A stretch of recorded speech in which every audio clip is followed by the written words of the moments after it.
James chapter 5. Come now, you rich, weep and howl for your miseries that are coming upon you. Your riches are corrupted, and your garments are moth-eaten. Your gold and silver are corroded, and their corrosion will be a witness against you and will eat your flesh like fire. You have heaped up treasure in the last days. Indeed, the wages of the laborers who mowed your fields, which you kept back by fraud, cry out, and the cries of the reapers have reached to the ears of the Lord of Sabaoth. You have lived on the earth in pleasure and luxury, and you have fattened your hearts as in a day of slaughter.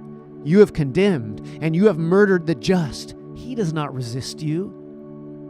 Therefore, be patient, brethren, until the coming of the Lord. See how the farmer waits for the precious fruit of the earth, waiting patiently for it until it receives the early and latter rain. You also be patient. Establish your hearts, for the coming of the Lord is at hand. Do not grumble against one another, brethren, lest you be condemned.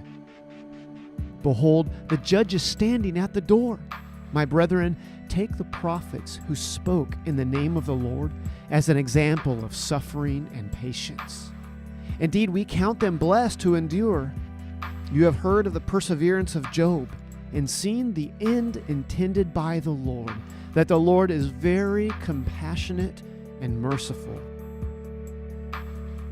But above all, my brethren, do not swear, either by heaven or by earth or with any other oath, but let your yes be yes and your no, no, lest you fall into judgment. Is anyone among you suffering? Let him pray. Is anyone cheerful? Let him sing psalms. Is anyone among you sick? Let him call for the elders of the church and let them pray over him, anointing him with oil in the name of the Lord.